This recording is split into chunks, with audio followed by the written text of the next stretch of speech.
Some girlfriends and I agreed that Veuve Clicquot was our favorite champagne. And so we used to get together and drink a bottle of wine of an evening and have our husbands drive us home.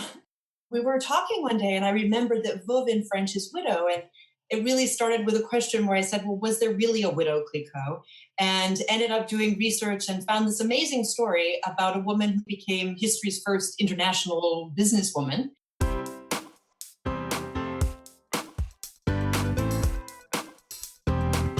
Do you have a thirst to learn about wine? Do you love stories about wonderfully obsessive people, hauntingly beautiful places, and amusingly awkward social situations? Well, that's the blend here on the Unreserved Wine Talk podcast.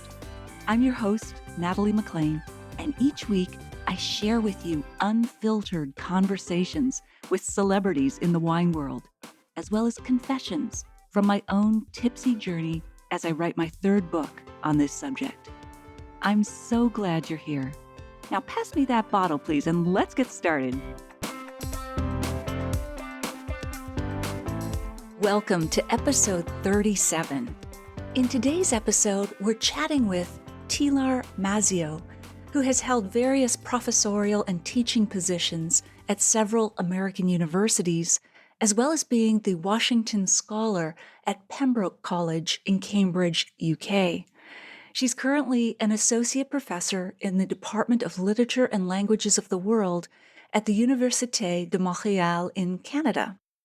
Her book, The Widow Clicquot, a biography of Barbe-Nicole Clicquot Ponsardin, the founder of the champagne house Veuve Clicquot, became a bestseller on the New York Times list, and a film adaptation of the book is in the works. Tilar also wrote The Secret of Chanel No. 5, the biography of a scent, which was another best-selling biography of a famous woman, Coco Chanel, as well as The Hotel on Place Vendôme, which chronicles the Ritz Hotel in Paris during the Nazi occupation. Tilar was a nationally prominent wine writer in the United States before emigrating to Canada, and her writing on wine has appeared in magazines such as Food and Wine and in her guidebook series, The Back-Lane Wineries of Sonoma, Napa, and New York. She holds a certificate of winemaking from the University of California at Davis and is currently the proprietor and winemaker at her family's wine estate, Parsell Vineyard, in Saniston, British Columbia, along with her husband, Dr. Robert Miles, a Canadian professor of English who manages the vineyards. Quick note, Tilar shares with us her favorite wine gadget near the end of the episode. I'll put a link to that in the show notes at nataliemclean.com/37, so you know where you can buy it on Amazon or elsewhere. As well, I'll also post a link to the video version of our conversation so you can watch her demonstrate how to use it. I'd love your help in spreading the word about this podcast. Please post a review on Apple Podcasts, formerly iTunes, or on social media. If you do that, let me know, and I'll give you a shout out in this podcast. Plus, if you do, I'll send you a free copy of my ultimate food and wine pairing guide. It's a quick template covering the major food matches for red, white, rosé, and dessert wines. It's visually very appealing, so you can print it off and have it in the kitchen for quick, easy reference. I know you'll get tons of use from it. All you have to do is post a review on Apple Podcasts or on social media, then just email me at natalie@nataliemclean.com and I'll send it to you. On with the show. Enjoy.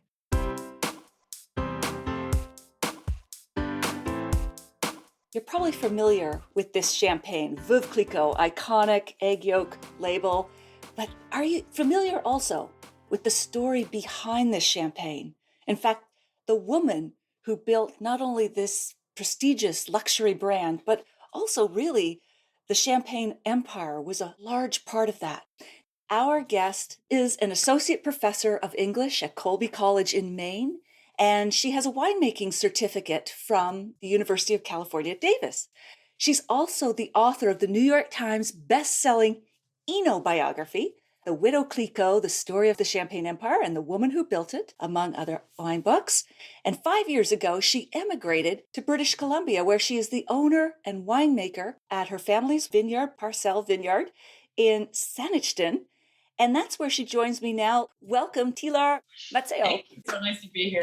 Terrific. Thank you for joining us. And I was fascinated by the book you wrote, but let's start at the beginning, shall we? Where did you get the idea to write about Veuve Clicquot? Because there are other widows, but you were intrigued by this woman. Why was that? Yeah, I mean, I've been a long-time fan of wine, but really the story started when I had a not very happy job at one point in the Midwest. And some girlfriends and I agreed that Veuve Clicquot was our favorite champagne. And so we used to get together and drink a bottle of wine of an evening and have our husbands drive us home. We were talking one day and I remembered that Veuve in French is widow. And it really started with a question where I said, well, was there really a Widow Clicquot? And ended up doing research and found this amazing story about a woman who not only became history's first international businesswoman, but who invented a process, which I know we can talk about a little bit, called remuage, that is still used in the wine industry today. And it was really the thing that moved champagne from being a luxury product that was so expensive that only the kings and queens of France could afford it, to a luxury product that those of us who are lucky of a weekend can take a sip of. Wow, good synopsis. It's like you've given that before. Yeah. Thought about that once or twice before. Absolutely. So take us to the beginning then. How did she manage to get this going? What were some of her innovations and what was she most remarkable for? A part of the really remarkable aspect of her story, I think, is the fact that by all rights, she should never have run this business. So she was married, and it was an arranged marriage, although they were lucky to have genuinely fallen in love. She was married to a young man whose father, like her, was an entrepreneur in the textile business in the Champagne. And sometimes in order to round out shipments, they would add the local wine if the boat was already not quite full.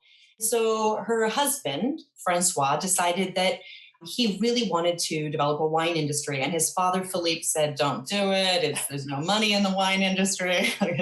Tell me about it. And he insisted, and his father let him. And he ended up driving the company to the brink of bankruptcy. Some people said he committed suicide because he had disappointed his father so terribly. And then after her husband's death, she says to her father-in-law, can I take a crack at running this wine business? And amazingly, her father-in-law, because she has no business experience, women in that time don't run businesses. What year was this? This would have been in the 1780s, 1790s. Wow. And how old was she? She was in her mid-20s. Mid-20s, okay. You know, she'd been educated. She had no education in business. And so her father-in-law says, sure. And he agrees to bankroll her basically the equivalent of $1 million. But he says, you have to do an internship. And so he sets her up to do an internship for 4 years with a partner. And at the end of 4 years, that business is bankrupt again. And she goes back to her father-in-law and says, I know that didn't work out so great, but any chance you'd give me another $1 million? And he did. I mean, for me, as a writer and as a winemaker, the most amazing part of that story is the fact that her father-in-law saw something in her where he was willing to take a gamble, not only on an inexperienced business person, not only on a woman, not only on somebody in their 20s, but on somebody who had already failed. And she does. And then within 10 years of that, it's at the final stages of the Napoleonic War. And she has this idea because Jean-Remy Moet of Moet and Chandon is her arch rival. He doesn't believe that a woman can run a wine business. As the Napoleonic War is coming to a conclusion, she has the idea that if she can smuggle some of her champagne from what she knew was the 1811 vintage, was one of the two great vintages of the 19th century. Okay. She knew that if she could smuggle it in, she could beat Jean Remy to the Russian market and could capture market share. So she does. And she also knows that if the ship goes down, if it ends up getting confiscated, because of course it's still in the middle of a war, that she will go bankrupt, that it's all over. But amazingly, her agent gets there. It's the first champagne. Within months, she is world famous. The Tsar has declared he won't drink anything else. And the name of the Widow Clicquot is just an international phenomenon. And she really never looks back from that. Wow, what a power story. I love that. And I love there was a little rivalry. I never realized there was like that head-to-head with Moet. And now, of course, they're all owned by the same company. But LVMH, that's right. Yeah, the luxury brands. Okay, so she beat Moet to the courts. Was that during the Napoleonic blockades, the shipping blockades? Was that happening? Exactly. Yeah, That's okay. right. Mhm. Okay. So she had to bypass all of that. And then what was her next big step? What did she innovate next? So she captures this huge market share. Everybody wants Veuve Clicquot champagne. The problem is that she can't process the product fast enough because champagne, even a non vintage, is a minimum of 18 months. Really, a vintage champagne, and she had just exported all of her vintage champagne, is 3, 5, even 7 years, depending on the house. So she had to find some way to speed up the production of bottling in her cellars. And there was just a bottleneck, if you'll forgive the pun, in the production process because the old process was something called transvasage, which was a fancy French term for pouring the wine from one bottle to the other and trying to leave the yeast behind.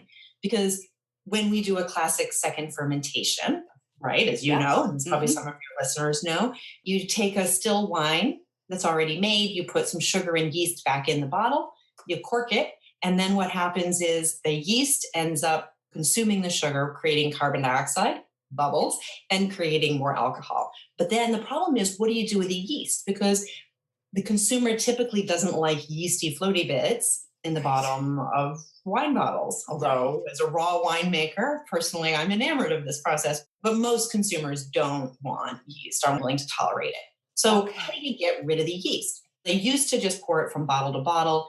And then she had the idea, well, what if I took my kitchen table down into the cellars and I popped some holes in it and I turned the wine bottles upside down? Wouldn't gravity work with me? And everybody said that is a crazy idea. It's never going to work. She said, take my kitchen table down to the cellar and drill me some holes. That was a process known as remouage. And when you see those riddling racks now, Right. They're um, always shaped like this and they yeah, have holes, like that two is two her tables. table, just with a hinge in the middle. I love And it. that allowed her to expedite the process. And it was a great story with the rivalry because Jean Remy Moet Yeah. was going crazy. He couldn't figure out how it was that she was speeding this up. It's And in great. a real sign of her employees' loyalty, it was years before he was able, in a small town environment, to find out because her employees were so loyal to her. That's fantastic. And I love that she's such a practical woman. Yeah, take the kitchen table, take it down here. We'll just fix things up. Yeah, we don't need the table. We'll have TV dinners on our lap or something. That's great. Do you have your book with you there, Tilar? It's got that iconic Yes. egg yolk. Yes. Clicquot There we behind the go. bottle. It's actually a color known as Clicquot yellow. And the Really? company very kindly let me have permission to use the actual color, which is Oh, trademark, wow. which was Yes. pretty neat. Yeah, And I've been to Clicquot Winery, as I'm sure you have many times, but they've got a whole sort of museum of counterfeits over there, they don't do. they? And that's Yeah, fascinating. Golf balls, bubble baths, everybody who's tried to steal yeah. that color or the name Clicquot, it's fascinating. All right, so she discovers riddling, and that helps her up her production. Was she known for anything else beyond that? Those are major innovations, getting it to the court, branding it, being first to market, getting through the blockade, sort of a direct sampling program, and then the riddling, the technical innovation. Was there anything else that she did? There's two other things I think are really interesting about her. One of them is that she effectively begins what we think of today as modern wine tourism. So she Okay. lives a very, very long life. And at the end of her life, she's known as La Grande Dame. And still the vintage Veuve Clicquot is called La Grande Dame in her honor. She was also known locally as the Queen of France. She became, especially for North American tourists, a destination. So she, late in her life, bought a chateau at Boursault, and the train stopped right at the bottom of her chateau just by coincidence. And so everybody wanted to come and get a glimpse of the Grande Dame. And she said, sure, come, come and visit my chateau and you're welcome to buy my wine. So she really, along with another one of the great widows of the Champagne, Louise Pommery, Mm. who was a younger generation, and Louise Pommery really modeled herself after the Widow Clicquot and picked up on this idea. And so Louise Pommery built her chateau right in the middle of downtown. Wow. And the story, the second thing I think is so interesting to go back to the color, the story of the color is one of the few mistakes that Barbe-Nicole was her name, the Widow Clicquot, Mhm. one of the few business mistakes that she made. In that time, champagne was drunk very, very sweet, something sweeter than the sweetest sauterne that you'd find on the market today, very, very sugary, high residual. So Barbe-Nicole, when she found out that Louise Pommery was making a brut champagne, so a dry champagne, she said that will never sell. That's a crazy idea. Madame Pommery is wrong. Well, Louise Pomeray had gone to boarding school in England, and she knew that the English taste really was not for something quite so sweet. Louise Pomeray also becomes very quickly a spectacular financial success and kind of legendary figure. Wow. Barbe-Nicole had the grace to admit she was wrong, Huh. and the yellow label is for the Brut. It's still for the Veuve Clicquot Brut, and that was the color she invented at that time in order to develop a product that could compete with Madame Pomeray's Brut champagne. Wow. Oh, I love it. These I think women that's were a great rocking story. back then. Yeah. And does brut mean brutal, as in it was kind of a brutally dry taste at the time? Does that connect at all? It probably does through the Latin. I mean, I think it's in French, the sense of strong, right? Okay. But I Right. suspect that strong and brutal, I'm not a Latin scholar, Natalie. I That's suspect okay. probably it's Greek. Somebody will write and they'll know way more than we will about that. Sure. My guess, I'm just going to say yes and wait Yeah. till we're corrected by somebody who knows more. It'll be coming along shortly. No, that's No fine. doubt. Thank you all. And Louise Pomeray, I've been to that chateau as well. She's got all of is it 11 miles or something, or kilometers of caves underground in Yeah. Champagne? Yeah. Yeah, well, there's hundreds of miles of Champagne, Lake Crèguer, the caves that run under, and they go back to Roman times. But yeah, Louise Pomeray was one of the people who first opened those up to tourists, and she named them after cities in England in order to sweeten her. Gosh, It was a what very good business marketing woman, genius. wasn't she? Yeah. And these were big caves. Like they have street Yeah. signs underneath. It's really worth visiting Champagne for all these grand chateaux. They're beautiful. It's not a highly touristed part of France. It's one of my favorite parts of France because even though it's 45 minutes on the fast train out of Paris, Yeah. people don't go. So you kind of get a secret part of France that's not overrun. I love it. It's fantastic. Did the Widow Clicquot remarry? She never did remarry, Okay. but there is pretty clear evidence that she did have love affairs. Oh, excellent. How racy. So she never did remarry. She seemed to have a thing for handsome young German cellar workers. Wow. Yes. And so she nearly did at one point disastrously sign control of the company over to one of the employees. And then ultimately another employee did take over the company. Okay. And she lived to be a very old lady. Sure. So no, she didn't remarry, but she Great. did like the gentleman. That's great. I love all this human aspects to this story. Now, you've also written about Chanel number 5. Do you have a fascination for these powerful women? Is that a thread going through your writing?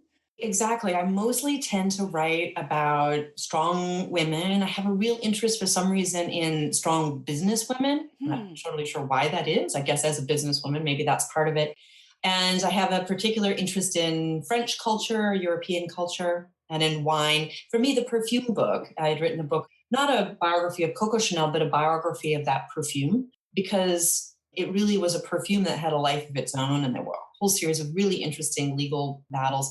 But part of what I had wanted to know in that book was what's the connection between perfume and wine? When we appreciate wine, most of what we're appreciating is really the smell. What we think of as taste is mostly smell. Absolutely. And really, it's just aromatic volatiles in wine, aromatic volatiles in perfume. It's just you don't want to drink the alcohol that's in the perfume because you'll do your liver in really quick.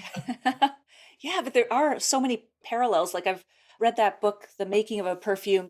There were 2 perfumes, Sarah Jessica Parker's and Hermes or something. That's right. That holds, I think, a special fascination for those of us who love wine because the sense of the smell is so powerful in both, and the nosers kind of in both industries.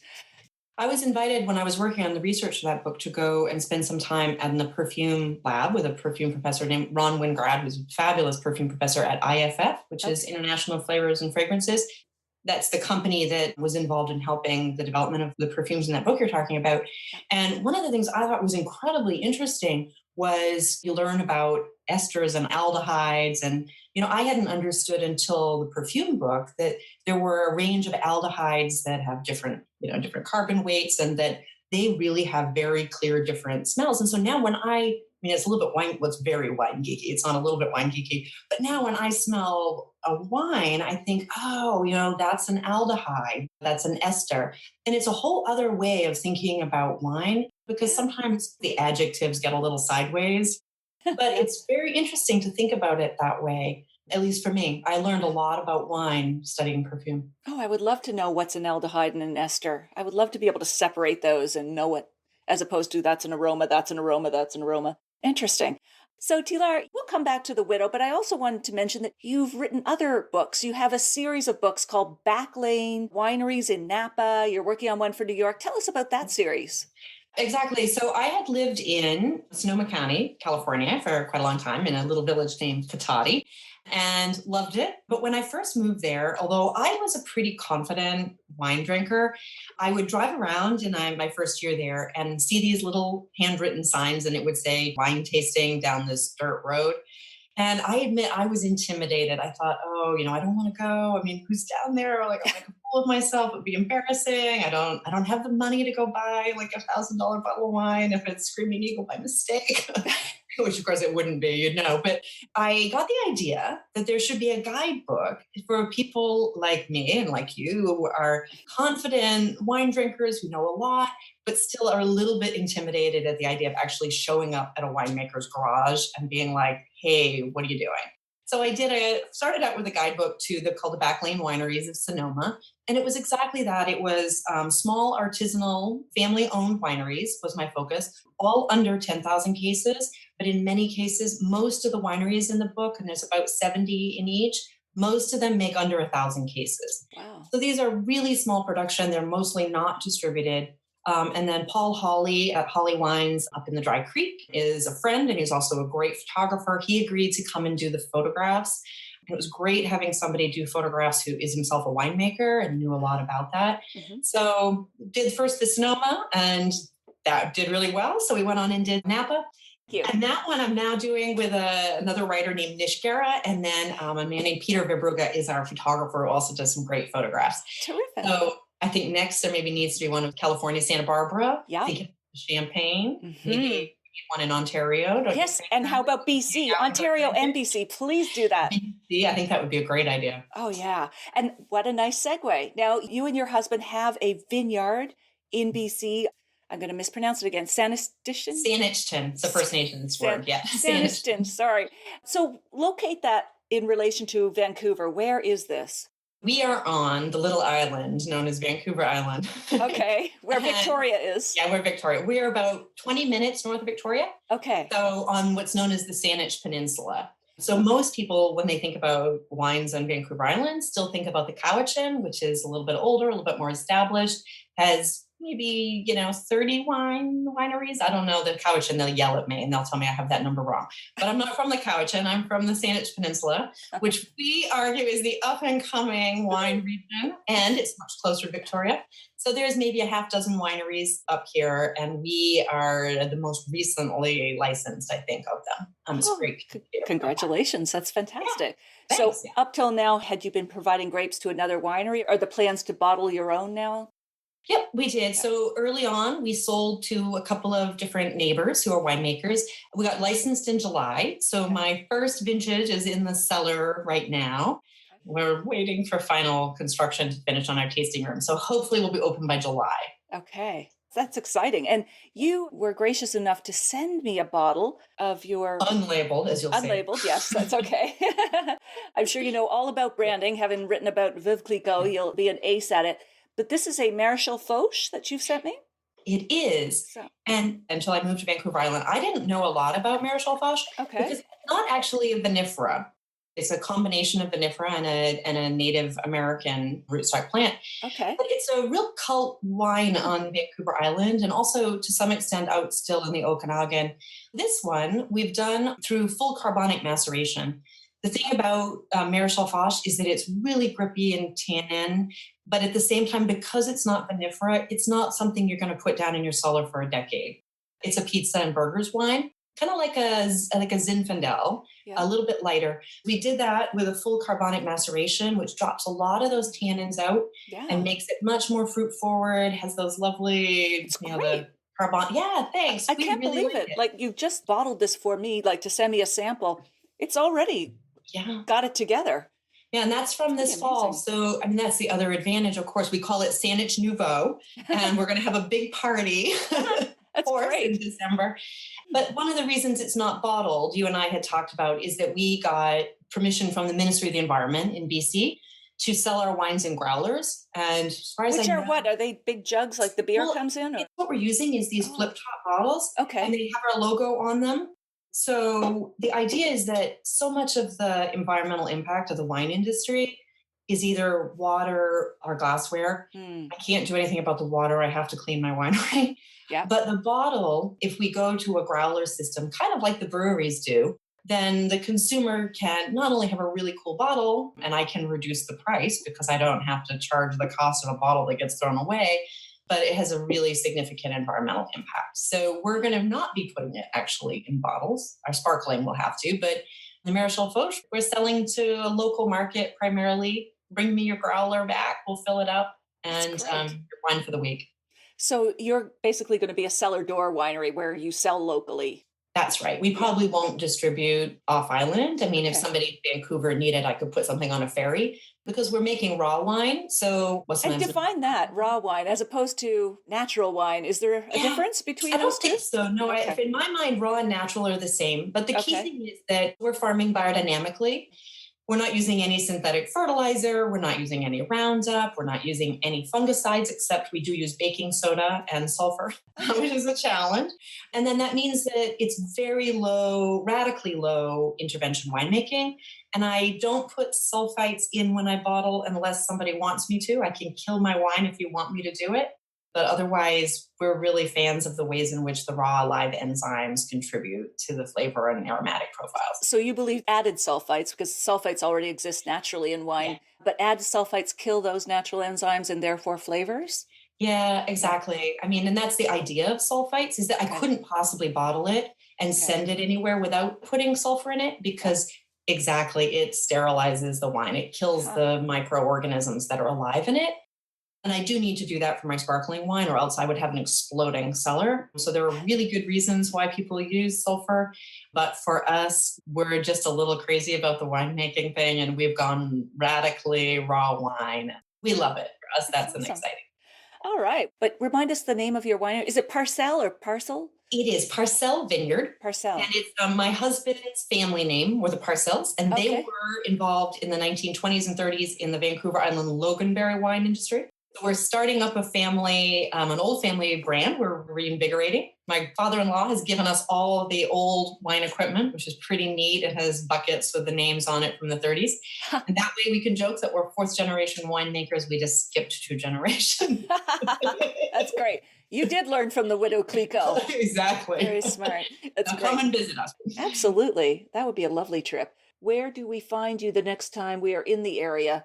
Are you close to the town, the little town, or? So we're really close to the ferry and the Okay. airport. I think we're at 8 kilometers south of the ferry. We're about 20 kilometers north of Victoria. All right. So, in terms of the winery, what's your role in it now? Are you and your husband both winemakers, or how does it work there? Nope, we have a marital division of labor. I love that. He is the master of the vineyard. We're both fully involved in it. I especially do the pruning. We've agreed for marital reasons that final decision in the vineyard is his decision. And I am the goddess of the winery. So I'm the winemaker. I make all the decisions in the winery. I mean, of course, we're married and this is the labor of love. So we do all of that together. But yes, we did learn early on that one of the great debates that we have is till or no till in the vineyard. I'm a no tiller. I think he's going to end up being a tiller. You know, I mean, it's a philosophical divide between us. And what are the pros and cons without getting too deep into the technical stuff of tilling the earth? Yeah, my argument as a no-till advocate in biodynamic farming is that every time you turn the soil over, you disrupt the anaerobic microorganisms. Ah, The whole idea of biodynamic farming is the microbiome. His argument on the other side is that we're recuperating land still that was not biodynamically or organically farmed for a long time. okay. He's having a hard time getting the nutrients into the soil that he needs for the vines to do really well. So there are good arguments on both sides, but in order to avoid the argument, we've decided he can make the final decisions there and that I'm the winemaker and run the winery. That's awesome. Wow. Good negotiating skills. Yeah. Great. I think you guys will last. I hope so. So let me just go back. I wanted to make sure we got to your vineyard and the other books, but maybe some more general wine questions now, Tilar. I don't want to forget about this because you do have something interesting. What is your favorite wine gadget? Okay, I have no idea who makes them. Okay. But Personally, I mean, again, my husband will never forgive me for saying this, Natalie, but personally, I don't have any trouble opening champagne bottles. And we have glass skylights in our kitchen. Oh, And I watch my husband open champagne bottles, and it fills me with fear. I was taught by a very handsome French man once who told me, if it's not too risque for your listeners, that the way to open a champagne bottle, of course, is to, you hold the cork in your hand and then you twist the bottle, and then it should make a sigh like a woman who is enjoying her date.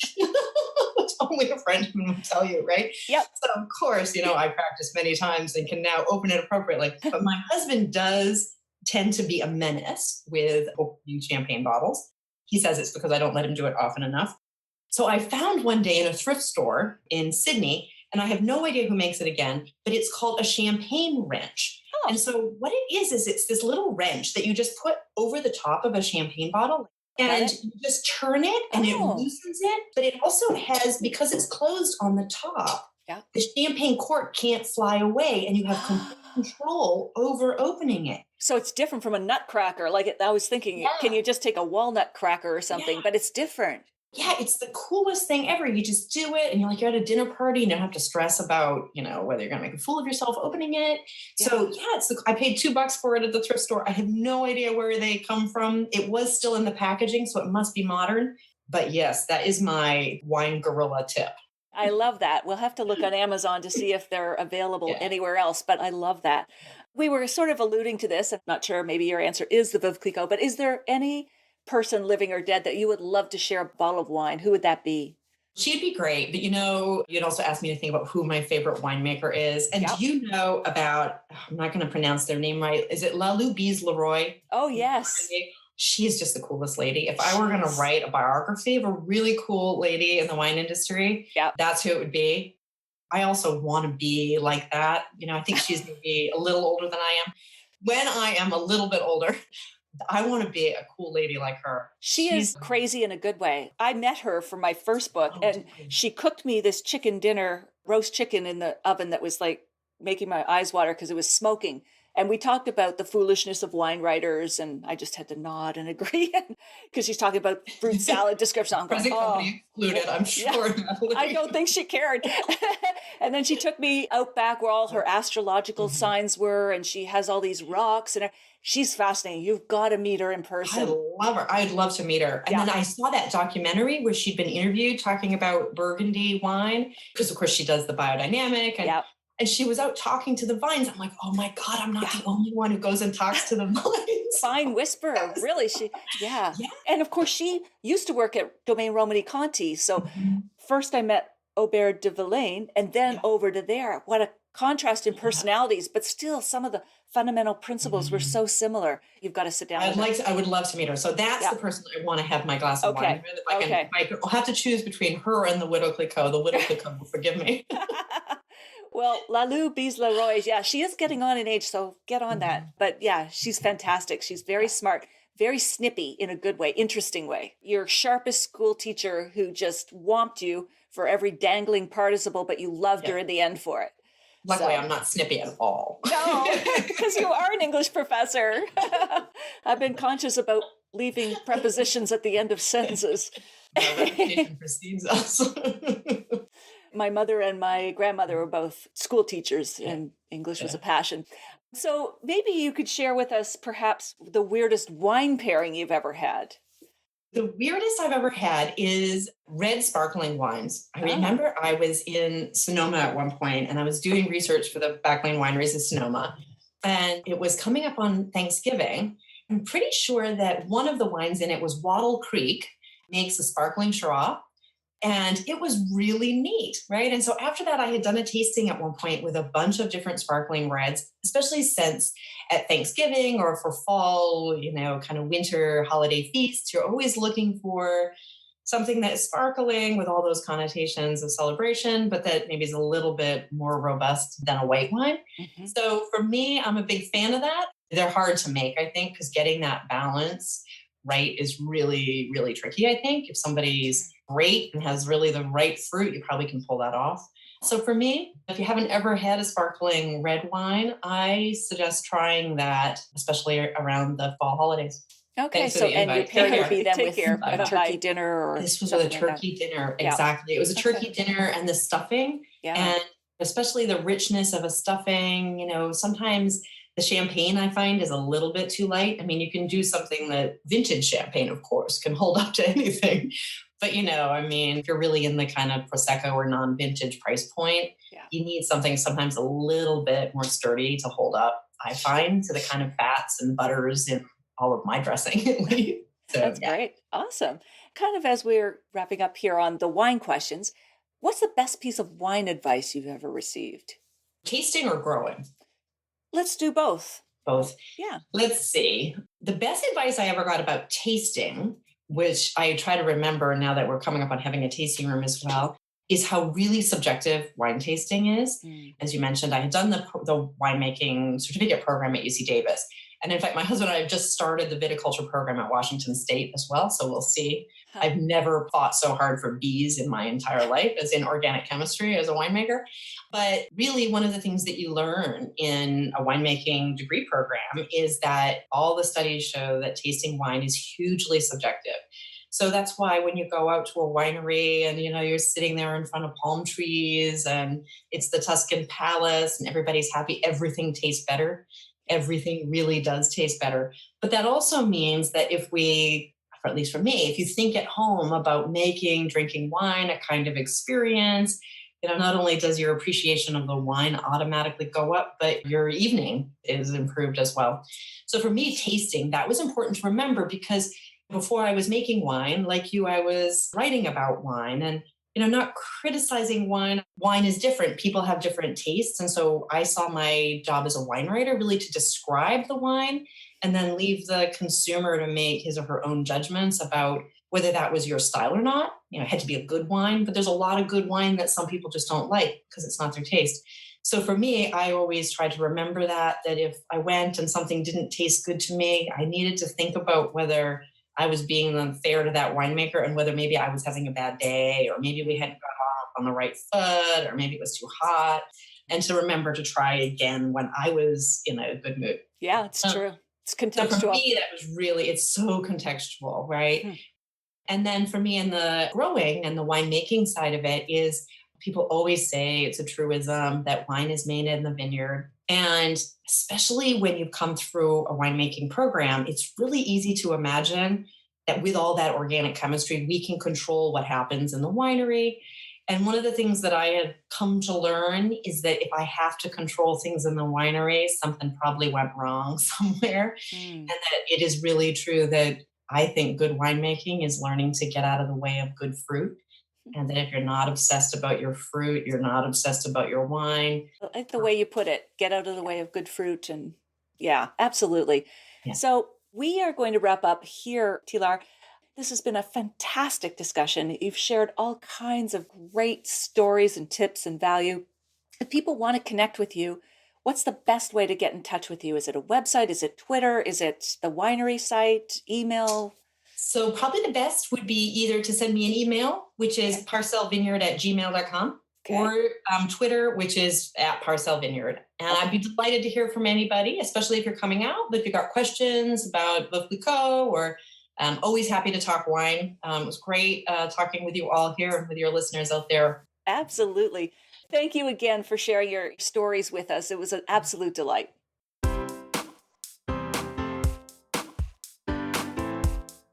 Well, there you have it. Here are my takeaways from this fascinating discussion with Tilar.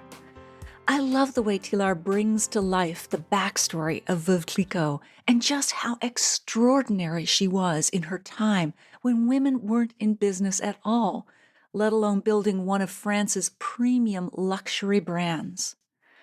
Number 2, her story is so inspiring. She was only in her mid-20s, her husband dies, she has a young child, and yet she has the guts to step up and take over the family business rather than hand the reins off to a male relative. 3, I so admire her technical innovation with the riddling method to speed up production, and the fact that her closest rival doesn't learn about her secret for years because her employees were so loyal. She must have been an inspiring leader. 4, Despite formidable odds like the blockades of the Napoleonic Wars and pirates, she persists and gets her product through to the Russian court, which was the biggest brand builder of the day, and the Tsar helped to make her champagne famous. 5. She's also a practical woman who admits when she's wrong and doesn't allow pride to get in the way of a great business opportunity with the dry version of champagne that she learns from the Veuve Pommery. And 6. Tilar herself is a grande dame of wine, with her dedication to natural and biodynamic winemaking, which isn't easy in BC's cool climate. She also has a wonderful holistic mindset with not adding sulfites to wine to preserve the natural microorganisms in it, as well as bottling in growlers as respect to the environment. You'll find links to Tilar's winery website, social media handles, and the video version of this interview, as well as the gadget she recommended in the show notes at nataliemaclean.com/37. Did you know that you can now listen to this podcast on your smart speaker? Just say, "Hey Google," or for Amazon's Echo, I won't use her name that begins with the letter A because it'll set off your device and mine. So you would say, "Madam A, play the Unreserved Wine Talk podcast." I'd love to chat with you about wine while you're knitting doilies, watching your children's soccer game, or taking a midday nap. It's always wine time. What was your favorite tip or quote from this episode? Please share that with me on Twitter or Facebook and tag me at Natalie MacLean, or on Instagram, I'm at Natalie MacLean Wine. If you like this episode, please tell a friend about it, especially one who'd love to hear the fascinating backstory of Veuve Clicquot that Tilar shared. My podcast is easy to find whether you search on Google on its name, Unreserved Wine Talk, or on my name.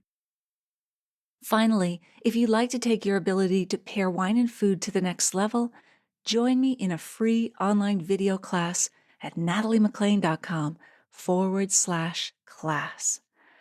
I can't wait to share more wine stories with you. Thank you for taking the time to listen to this one. I hope something great is in your glass this week. Perhaps a glass of Veuve Clicquot champagne.